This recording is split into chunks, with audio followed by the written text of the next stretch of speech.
Picture this: a suitcase, stuffed with cash.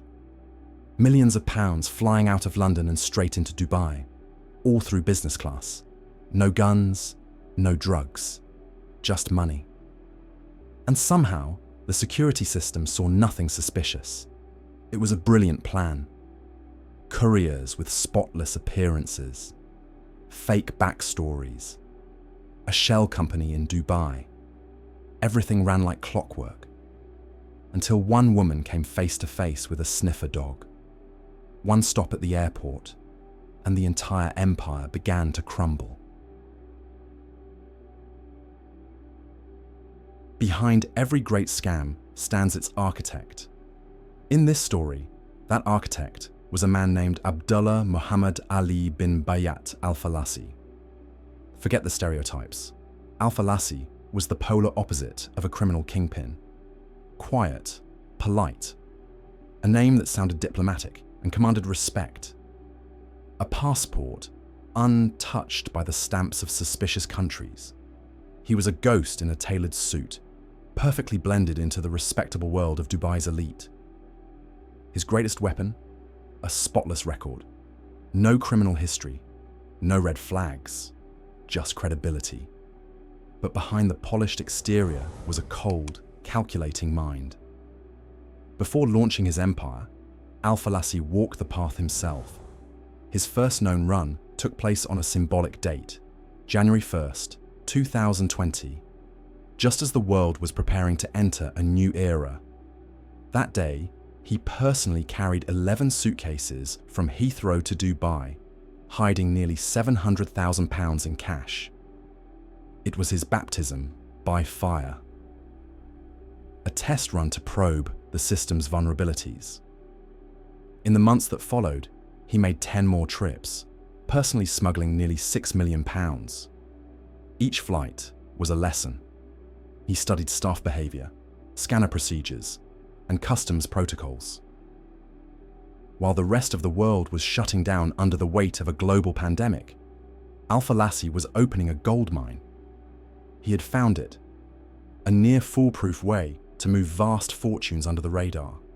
And now, it was time to turn it into a business. Alfalasi wasn't just offering a smuggling service. He built a full-scale turnkey operation for organized crime. His clients were those drowning in dirty cash and desperate for a way to clean it, primarily drug traffickers. And Alfalasi offered them a solution, a complete money laundering cycle. For a 10 to 13% commission, he handled everything. From collecting the cash in the UK, packing it, arranging couriers, navigating customs, and finally laundering it in Dubai, where the money was converted into gold or other clean assets. To give his operations a veneer of legitimacy, he founded a company in Dubai with the perfect name, Omniest Gold Trading. This wasn't just a front, it was the backbone of the entire scheme. Having a real, functioning gold trading business made the whole operation look completely legitimate. He built his criminal network like a successful corporation. He was the CEO, setting the strategy. There were regional managers overseeing operations, and a small army of couriers acting as foot soldiers. He even turned the purchase of airline tickets into a source of profit, collecting reward miles from dozens of first and business class flights. This wasn't a gang, it was a machine, ruthless, efficient, and incredibly profitable. October 3rd, 2020, Tara Hanlon, a recruitment manager from Leeds, was preparing for her 4th business trip. Her 3 previous runs had gone smoothly, and fear was slowly giving way to a sense of invincibility. It had become routine. By her side was her partner, Megan Reeves. Together, they pushed trolleys loaded with 5 suitcases. Inside them, a hidden fortune, £1.9 million in cash. They exchanged rehearsed smiles with the airline staff and casually spun a cover story, a hen party trip. But that day, something in the finely tuned machine broke down. As their luggage passed through the security zone, the unexpected happened. A sniffer dog, specially trained to detect large sums of cash, suddenly froze next to one of their bags and gave a signal. A border force officer approached the women. His voice was polite, but firm. "Would you come with me for an additional check?" Tara's heart dropped to her feet. In the inspection room, she clung to denial. "It's just clothes." "I don't know what's in my friend's bag," she insisted. But the lies were useless. The officer opened one of the suitcases, and instead of dresses and heels, out came dense bricks of 50-pound notes, tightly wrapped in tape. The room fell into a deafening silence. This was it. The first crack in Alfalasi's seemingly unbreakable empire, and it would prove to be fatal. The arrest of Tara Hanlon handed investigators from the NCA, National Crime Agency, a priceless artifact: her smartphone. Buried deep within its digital memory lay a direct trail to the heart of the network's operational command. And the key? A woman named Michelle Clarke, whose main tool was a WhatsApp group mockingly named Sunshine and Lollipops. Michelle Clarke was the perfect manager for a scheme like this. A former executive assistant at media giant Sky, she had the organizational skills and an insider's understanding of corporate systems.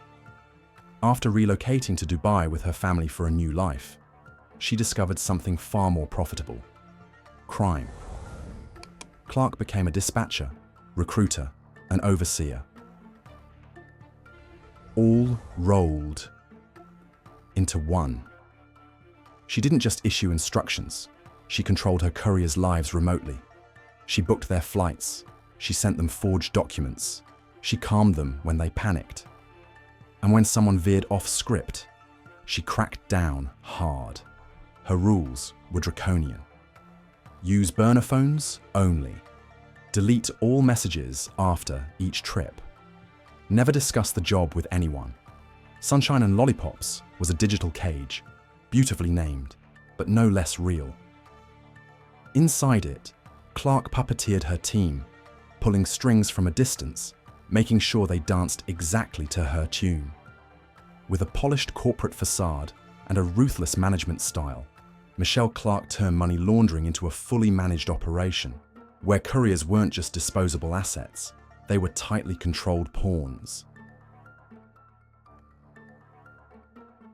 So, who exactly did Michelle Clarke recruit into her army of couriers?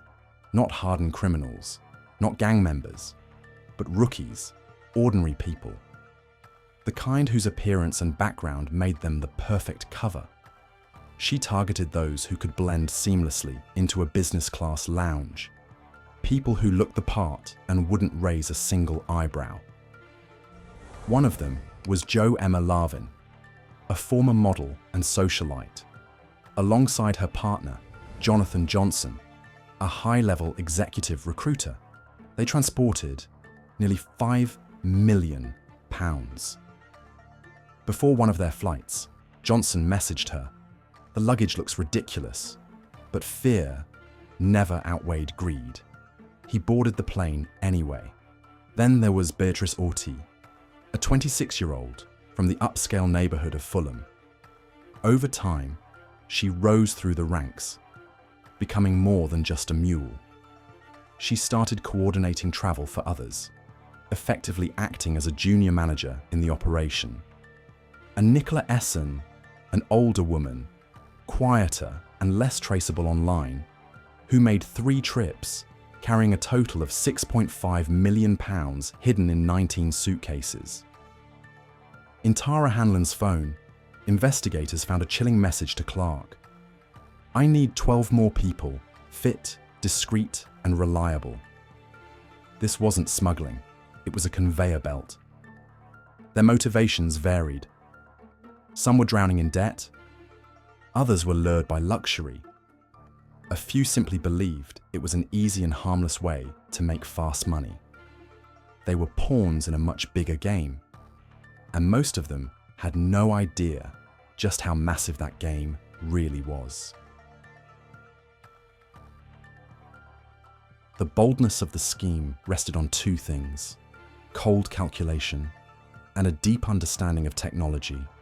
Every suitcase checked into the hold passes through a scanner that uses computed tomography, the same tech found in hospital CT machines.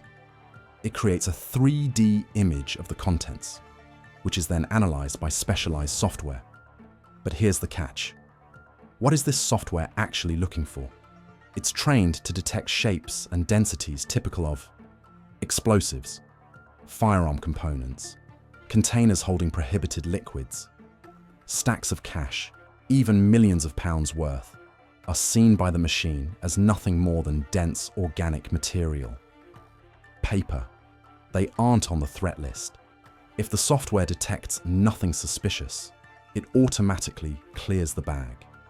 The image doesn't even appear on a human operator's screen. The entire system is designed to prevent terrorist attacks, not to catch financial crime. For that, there's a different system. Declarations.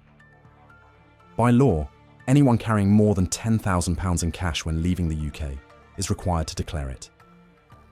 But this system is based on one thing: honesty, a gentleman's agreement, and Alfalasi's network. They simply ignored it. They exploited this technological and philosophical blind spot, turning one of the most advanced airport security systems in the world into an open gate for dirty money. If the strategy in the UK was to remain invisible, then in Dubai, it was the opposite. Here, confidence and visibility were the keys, and the most powerful tool: a simple piece of paper, a letter from Omniest Gold Trading. But this wasn't some sloppy forgery. It was a meticulously crafted document, printed on company letterhead, complete with corporate details, an official stamp, and a signature. It stated that the bearer was an authorized representative of the company, tasked with transporting large sums of money for the purpose of investing in gold. Armed with this letter, couriers didn't sneak through customs. They walked straight into the red channel, the lane reserved for declarations. They calmly placed their suitcases on the inspection table, handed over their passport and the letter, and stood with complete composure. To the customs officer, everything seemed legitimate. Not a smuggler, but a professional. Not a crime, but a business transaction. That piece of paper acted like a magic key, transforming a criminal act into a legal import.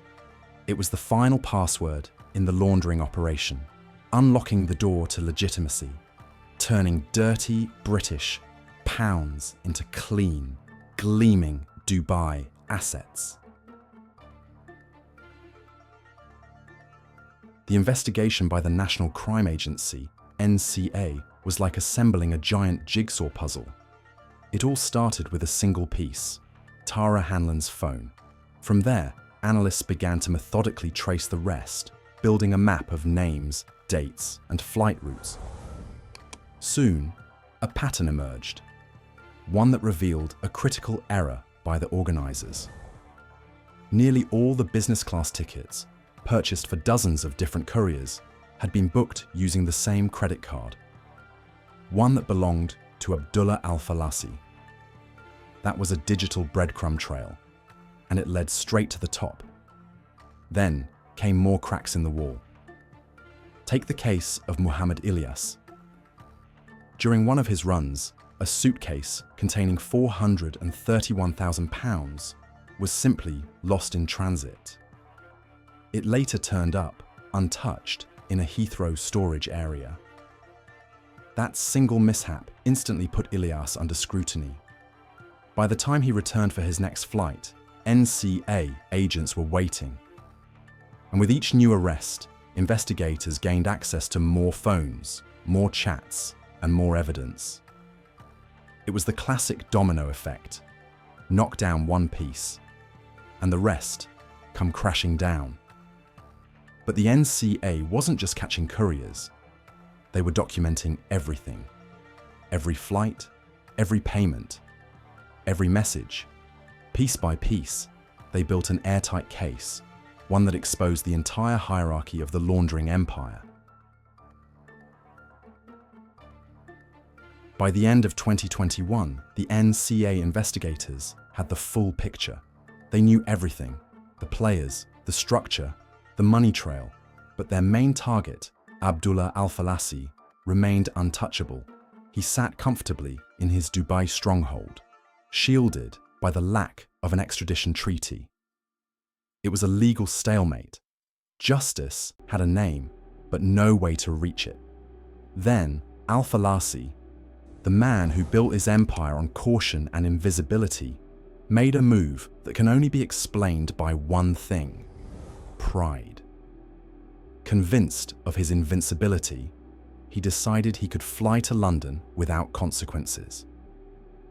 In December 2021, right in the middle of the busy Christmas season, he arrived in the UK with his family and checked into a luxury apartment in Belgravia. He walked into the cage himself. For the NCA, it was a moment of quiet triumph, the one they had patiently waited for. No car chases, no drama, just a knock on the door. A few polite but firm plainclothes officers. For Alfalasi, it was over. During the search, they seized 3 mobile phones, and those turned out to be a goldmine of evidence. Photographs of courier passports, inventories of packed suitcases, detailed business communications. The ghost who had ruled from the shadows had stepped into the light and was instantly blinded by it. The final chapter of this story was written in the courtroom of the Isleworth Crown Court. Abdulla Alfalasi, faced with overwhelming evidence, did not deny the charges. He pleaded guilty. The judge, while delivering the sentence, described his operation as a significant network under your direction and sentenced him to 9 years and 7 months in prison. The fates of his subordinates became cautionary tales about the cost of easy money. Tara Hanlon, labelled by the judge as vulnerable but aware of what she was doing, was sentenced to nearly 3 years behind bars. Others, like Beatrice Orty, who played a more active role, received longer sentences. Those who cooperated early with authorities were granted suspended sentences, avoiding prison altogether. But the story didn't end there. Michelle Clarke, the operational manager and puppeteer behind the scenes in Dubai, is still at large. She has been placed on Britain's most wanted list, and the UAE government has banned her from leaving the country. She isn't in prison, but she isn't free either, stuck in legal limbo, a shadow of justice hovering above her. Thus ended the saga of £100 million. Most of the pawns and their king were swept off the board. But one of the game's most critical pieces still remains. A reminder that in the world of big money, justice is not always swift and never truly complete. This crime looked flawless, a perfect operation, but somewhere along the line, something went wrong. What do you think it was? Which mistake gave these people away? Drop your theories in the comments, and don't forget to subscribe if you want to hear the shocking ending.